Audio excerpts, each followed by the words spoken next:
नमस्कार मित्रों, यह एपिसोड भारत के मध्य हिमालयी राज्य उत्तराखंड के उन तमाम तथा कथित बुद्धिजीवियों, आंदोलनजीवियों और सेकुलर प्रजाति के पत्रकारों को समर्पित है जो हमेशा मोदी विरोध के अंधियारे में खोए हुए हैं। लेकिन उनसे हमारी सविनय प्रार्थना है, निवेदन है कि वे अपनी सोच का जो तरीका बदली करें, विशेषकर दो अंतर्राष्ट्रीय सीमाओं से घिरे हुए मध्य हिमालयी राज्य उत्तराखंड पर। तर्क सहित जो जमीनी सच हो उसको स्वीकार करना एक समझदार आदमी का काम है, और वह समझदार आदमी कोई भी हो, देश के लिए, समाज के लिए एक सकारात्मक इकाई होती है। क्या होता है कि उत्तराखंड में दंगाइयों, उपद्रवियों से उत्तर प्रदेश की योगी सरकार की तर्ज पर निपटने का जो फैसला उत्तराखंड की सरकार ने लिया है वह सराहनीय है, और इस विधेयक का समर्थन जमीनी स्तर पर होना बहुत ज़रूरी है, क्योंकि उत्तर प्रदेश और हरियाणा के बाद उत्तराखंड तीसरा राज्य होगा जो इस प्रकार के सख्त कानून ला रहा है यूसीसी के अलावा।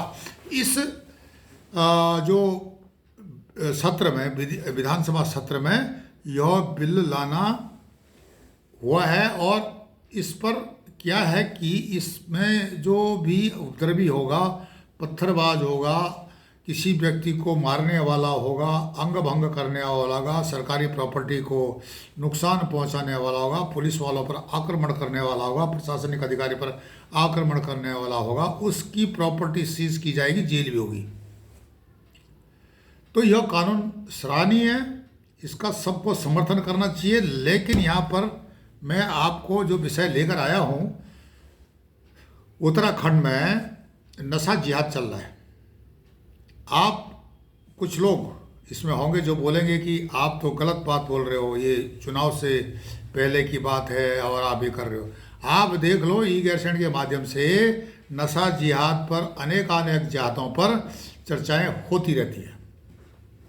आज से नहीं है, चुनाव हो न हो उससे कुछ लेना देना नहीं है।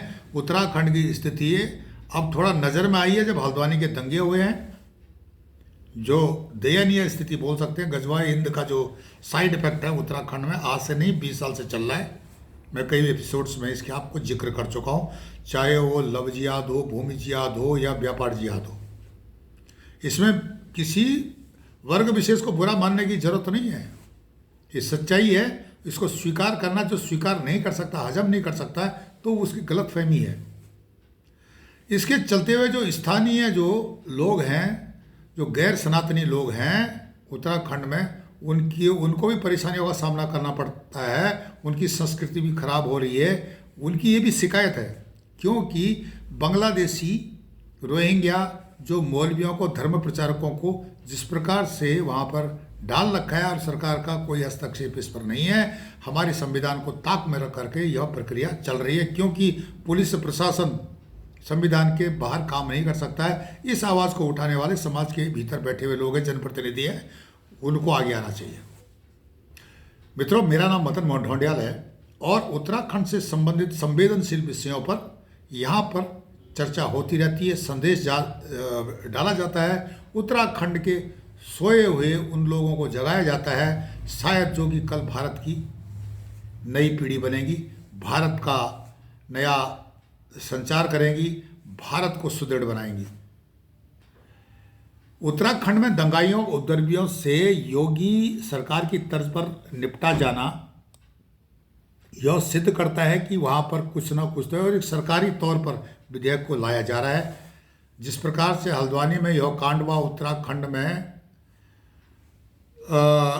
इस कानून के आते ही कोई भी उत्तरवी सरकार या निजी संपत्ति को नुकसान पहुंचाने से पहले 10 बार सोचेगा, किसी आदमी पर हथियार उठाने से 10 बार सोचेगा, और अनेक इसके फायदे हैं। लेकिन बात यहीं तक खत्म नहीं होती है। यह तो ऊंट के मुंह में जीरा है।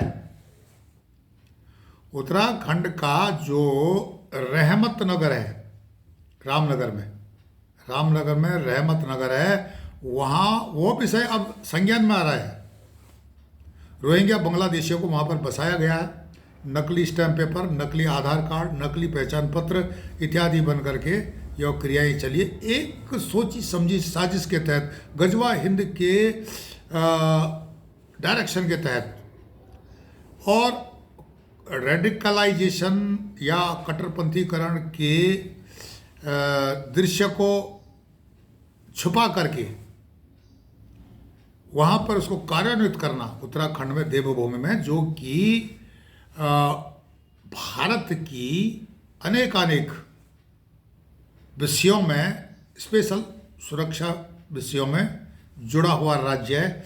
हर घर से एक एक दो दो फौज में है, और यहाँ पर इनके बच्चे हैं, पढ़ते हैं। इनके बच्चों को अगर उसका इंडिविजुअल का पिताजी किसी नॉवल जॉब को कर रहा है, किसी देश की सेवा कर रहा है सुदूर क्षेत्रों में, सीमाओं पर, पीछे उसके बच्चे हैं, तो उसके बच्चे को जो स्कूल पढ़ता है उसको नशेड़ी बनाने के लिए जिहादी तत्व किस रूप में है? फेरी वाले के रूप में है, सैलून वाले के रूप में है, मीट वाले के रूप में है, फेरी कबाड़ वाले के रूप में है, या अनेकानेक जिन्होंने जो व्यापार जिहाद। अब देखो व्यापार जिहाद के क्या क्या एंगल है। व्यापार जिहाद से एक तो स्थानीय व्यापारी को बेरोजगार किया जा सकता है, वो पलायन के लिए मजबूर होता है, एक। दूसरा कि जो जब वो बेरोजगार के लिए पलायन होता तो वो भी गया वहाँ से। उसके बाद जो है अब ये बसते हैं जो गजवा हिंद के जो नैरेटिव के तहत काम कर रहे हैं, ये क्या करते हैं कि इनको सपोर्ट होता पीछे से एक षड्यंत्र के तहत इनको पैसा भी दिया जाता है। जैसे मैंने आपको पिछले वीडियो में बताया कि इनके पास कमाई जो है 200 रुपये की होती है, खर्चे इनके 1000-1200 के होते हैं, तो 1000 रुपया कहाँ से आता है ये भी देखने वाली बात है। जिस तरह से किसान आंदोलन में पैसा दे करके लोगों को बिठाया गया था टूल किट ने, वही टूल किट वहाँ पर भी काम कर रहा है। अब आप ये भी कह सकते हो कि वो गजवा हिंद के तहत जो पीछे से ब्लैक मनी आ रहा है, हवाला से पैसा आ रहा है, उसके माध्यम से काम चल रहा है। जैसे कि हल्द्वानी में सबने देखा पैसा बांटते हुए, हैदराबाद से आया एक शख्स जो पैसा बांट रहा था, सरकार के संज्ञान में आई बात। तो ये चीज़ें बहुत दिन से उत्तराखंड में चल रही है, आज से नहीं, पिछले 20 साल से चल रही है। अब इन लोगों को इस्टेब्लिश करने में किसका योगदान रहा है? इनको इस्टेब्लिश करने में जो पिछली सरकारें, कुछ जनप्रतिनिधियों का हाथ रहा है। मैं नहीं बोलता हूँ कि कांग्रेस है या वो दूसरा है, आम आदमी पार्टी है, कुछ नहीं, इसमें बीजेपी वाले भी कुछ तत्व हैं जो कि इसमें लोगों की नज़र है उन पे, लेकिन वो भी अपनी आड़ ले करके काम कर रहे हैं। और उनको ये धंधा तुरंत बंद करना चाहिए, नहीं तो इनकी बातें जो है केंद्र के संज्ञान में आएगी, अमित शाह जी के संज्ञान में लाई जाएगी, मोदी जी के संज्ञान में लाई जाएगी। अगर पुष्कर सिंह धामी कोई अच्छा काम कर रहे हैं उत्तराखंड में, तो तमाम उत्तराखंड के लोगों को उनका सपोर्ट करना चाहिए। इवन पूरे देश के लोगों को इनका सपोर्ट करना चाहिए। नए डीजीपी साहब आए हैं, उनको कोई नई चीज़ नहीं है आतंकवाद इत्यादि से, इस प्रकार से भारत विरोधी तत्वों से निपटने के लिए कोई नई बात नहीं हो। घिसे अनुभवी लोग हैं, घिसे पिटे बोलते हैं हम जिस देहाती भाषा में, अनुभवी है। लेकिन उत्तराखंड के मामले में बहुत सारी चीज़ें उनके संज्ञान में नहीं है, जैसे कि वहाँ पर फेरी जिहाद, कबाड़ जिहाद, व्यापार जिहाद, लव जिहाद, भूमि जिहाद युद्ध स्तर पर चल रहा है। और इसके चक्कर में क्या हो रहा है कि वहाँ नशे जिहाद को प्रमोट किया जा रहा है। नशा जिहाद करने के बाद उत्तराखंड के युवाओं को नशेड़ी बनाया जा रहा है, ताकि वे न तो फौज के लायक रहें और न तो घर के लायक रहें, न किसी नौकरी के लायक रहें। ये सब क्रियाएं वहाँ पर चल रही हैं। इस पर हमें लोगों को विशेषकर, क्योंकि सरकारी कर्मचारी और प्रशासन क्या होता है कि संविधान के दायरे में बंधा हुआ है, वे संविधान के खिलाफ नहीं जा सकते हैं, लेकिन संविधान को ताक में रख करके वहाँ पर गजवा हिंद के जो तत्व काम कर रहे हैं वह किसी से छुपा नहीं है, अंडरग्राउंड चुपचाप काम चल रहा है। आज से नहीं चल रहा, बहुत दिन से चल रहा है। आप बोलते हो उत्तराखंड में लड़कियों की कमी हो गई है, लड़के कुंवारे हैं, इसका कारण है कि वहाँ पर ह्यूमन ट्रैफिकिंग हो रहा है। साफ बात है। ये जितने भी तत्व हैं, ये जिहादी तत्व, ये फेरी वाला, कबाड़ वाला, ये सब यही काम कर रहे हैं। वहाँ पर से लड़कियाँ भगाई जा रही हैं, लड़कियों की कमी हो रही है, उसके बाद उनके रिश्तेदारों को ले जा करके कहीं ऐसी जगह फंसाया जा रहा है कि ताकि वो मजबूर हो रहा है वहाँ पे। एक नशा चढ़ा हुआ है, जैसे कि पंजाब में नशा चढ़ा है आजकल की कनाडा जाना है या जो है हमको यूके जाना है, ताकि पड़ोसी को दिखा सकें हम बहुत बड़े आदमी हैं। भाई बात ये नहीं है, बड़े आदमी तब बनते हो तो कुछ काम करो। कुछ ने किया वहाँ पे विदेशों में, पर लेकिन सबने थोड़ी किया। आज की तारीख में आप देख सकते हो कि जो है बिना छत के कई लोग हैं वहाँ पे ब्रिटेन में, कनाडा में बिना ब्रिटेन के पंजाब के लोग हैं, बिना छत के हैं, वो स्लीपिंग बैग लेकर के कहीं सो रहे हैं। वो नशे का कारोबार करते हैं, नशे का व्यापार करते हैं, तब जाके अपना गुजारा करते हैं। उनको जाके देखो वहाँ। तो जिस प्रकार से अब धीरे धीरे भारत सरकार इन पर शिकंजा कस रही है, तो इनके मुँह धीरे धीरे अपने आप बंद हो जाएंगे।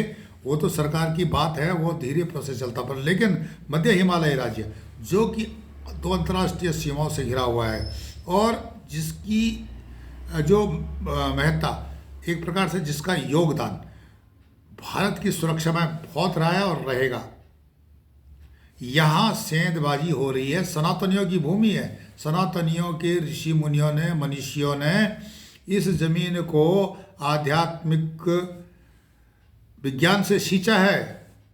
आज भारत अपने को विश्व गुरु के लिए चैलेंज करता, तो यहाँ पर ऋषि मनुष्यों की तपस्थली रही है। उन्होंने यहाँ पर ज्ञान को शोध किया और ज्ञान को दुनिया में बांटा है। आप इतिहास पढ़ लो, तमाम जो 4 धाम बद्रीनाथ, केदारनाथ, यमुनोत्री, गंगोत्री, मैं बार बार जिक्र करता हूँ, 5 प्रयाग हैं या 5 बद्री, 5 केदार हैं, इनको काबू करने के लिए गजवा हिंद का जो नरेटिव है उसको आगे लाया जा रहा है और धीरे धीरे काम कर रहे हैं। आपकी पकड़ में नहीं हो, वहाँ पर कार्यक्रम धीरे धीरे चल रहा है। आने वाले समय में एक साथ झटका होगा, जिस तरह से हल्द्वानी में या दूसरी जगह हुआ है। अगर सरकार इस विषय को संज्ञान में नहीं लेती है तो जनप्रतिनिधियों का काम है या वहाँ के स्थानीय लोगों का काम है कि इन विषयों को संज्ञान में लाए। छुटभैया नेता जो कि इनसे मिले हुए हैं, फेरी वालों से या जो कबाड़ वालों से, उनको भी सावधान हो जाना चाहिए, क्योंकि आने वाले समय में उनके बुरे दिन आने वाले हैं। आप इसी से ले लो, एक जो उत्तराखंड में गरीब आदमी है, वो 2000 किराए दे सकता है, उससे ज़्यादा देने उसकी बस का नहीं, क्योंकि उसकी कमाई उतनी है। और दूसरा आदमी जो बाहर आता, जो गजवा हिंद की नरेटिव वाला सोच वाला, 5000 रुपये किराया दे देता, बोला 5000 ले ले यार मेरे को बेटा, जबकि कमाई कुछ भी नहीं है वहाँ। मकान मालिक उत्तराखंड का निवासी उसको दे देता है पैसे के लालच में। उसके बाद क्या होता है, उसकी बेटी, उसकी बहू, उसका परिवार, उसकी औरत को निशाने पर जिहादी तत्व लेते हैं और साथ साथ उसके परिवार में उसके जो बच्चे यंग लड़के हैं तो उनको नशे के गर्त में धकेला जाता है। वो नशा जिहाद का हिस्सा है। ये सारी क्रियाएं उत्तराखंड में चल रही है, ठीक आपके नाक के नीचे। अगर आपके समझ में नहीं आ रहा है तो आप थोड़ा बारीक से देखो, ऊपर देखे में चलो, जमीन में देख के चलो। ये सब उत्तराखंड में चल रहा। अगर आप इस पर अभी तुरंत संज्ञान नहीं लेते हैं, आने वाले समय आपका अंधेरा है, लिख कर ले लो। मैं उन तमाम तथाकथित बुद्धिजीवियों, सेकुलर प्रजाति के पत्रकारों और उन तमाम आंदोलन जीवियों से प्रार्थना करता हूँ कि वे अपना काम करें, अच्छा पॉजिटिव काम करें, हम उनका साथ देंगे, लेकिन इन चीज़ों को वे क्यों संज्ञान में नहीं लेते हैं? गजवा हिंद का जो फतवा हुआ है उस पर वे क्यों नहीं बोल रहे हैं? उत्तराखंड सबसे ज़्यादा इससे प्रभावित है। आप यूसीसी लागू कर लो। आप ये जो अभी बजट सत्र में लिया हो कि उत्तराखंड में हरियाणा और उत्तर प्रदेश की तर्ज पर विधेयक लाया जाए, इनकी संपत्ति जब्त या कुर्क की जाए, इन पर सख्त कार्रवाई की जाए, आजीवन कारावास किया जाए। लेकिन ये ऊंट के मुंह में जीरा होगा, क्योंकि ये रास्ता निकाल लेंगे। हमें एक्टिव प्रशासनिक अधिकारियों, पुलिस वालों पर भी एक्शन लेना पड़ेगा, जो कि इन अराजक तत्वों को बसाने के लिए अप्रत्यक्ष रूप से सपोर्ट करते रहे हैं। इनको नौकरी से निकालना पड़ेगा, जैसे योगी जी ने किया है उत्तर प्रदेश में। इनको नौकरी से निकाल दिया या इनको सस्पेंड कर दिया, जहां भर्ती हुए थे वहीं ले आया। अगर यूडीसी है तो यूडीसी में ले आए, और इस प्रकार से जो है जिस पद पर ही आए उस पद पर इसको ले आए, और ज़्यादा पंगा किया तो इनको सस्पेंड करके जेल में भी डाल दिया। तो उसके बाद उत्तर प्रदेश में काफ़ी सुधार हुए हैं, और वे पॉजिटिव जिस विकास वाले काम, समाज सुधार वाले कामों का विरोध नहीं करते हैं। उत्तराखंड की जनता पढ़ी लिखी है। ये लोग बोलते हैं कि हमारे जिस घर में एक पत्थर भी मारोगे तो वहाँ से पोस्ट ग्रेजुएट निकलेगा। बात सच भी है। घास काटने वाला भी पोस्ट ग्रेजुएट है, बकरी चराने वाला भी पोस्ट ग्रेजुएट है। पर लेकिन इस विषय पर अगर संज्ञान नहीं लिया तो मैट्रिक पास से कम आपकी क्वालिफिकेशन हो जाती है। इस विषय को आपको संज्ञान में लेना पड़ेगा। वो तमाम जो है ये जो जिहाद की जो पाठशाला चलाने वालों पर संज्ञान लेना पड़ेगा। जो रोहिंग्या बांग्लादेशी आए हुए हैं उनके नकली आधार कार्ड इत्यादि बन करके उनको धर्म प्रचारक के रूप में उत्तराखंड में भेजा गया है, वे किस प्रकार से वहाँ पर काम कर रहे हैं, इन पर संज्ञान लेना पड़ेगा। सिर्फ एलआईयू के भरोसे या पुलिस के भरोसे काम नहीं चलेगा, बाकी लोगों को भी काम लेना पड़ेगा, बाकी लोगों से भी काम लेना पड़ेगा। आपको अपने लोगों को टारगेट करना बंद करो। आप खुद के लोगों को टारगेट करते हो जो कि आपकी मदद करते हैं। यही कारण है कि आप एक दूसरे की लैग पुलिंग करते हो।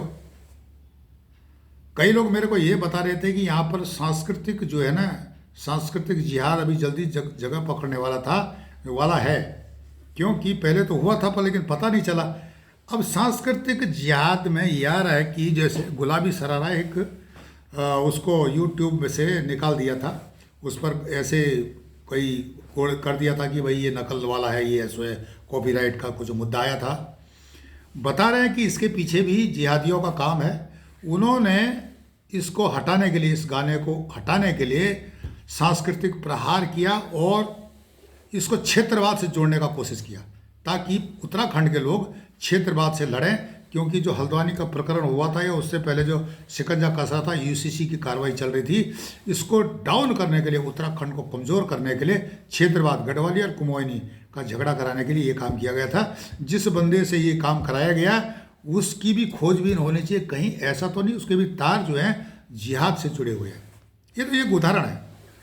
दूसरा उदाहरण, गैरसैंण में ग्रीष्मोत्सव हुआ था पिछले वर्ष 2023 में। वहाँ पर मैं अध्यक्षता कर रहा था उस सेमिनार की, वो जो इवेंट का।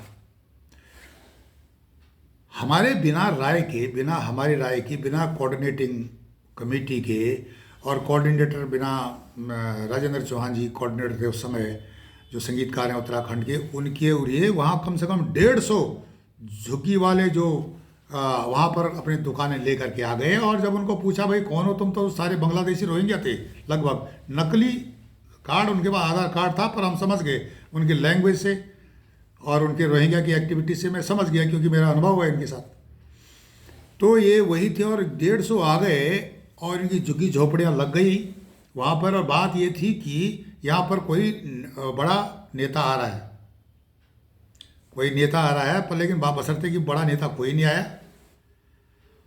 उस चीज़ को देखते हुए कि रिपोर्टिंग वही होगी, भाई यहाँ तो पहले ही बैठ गए हैं।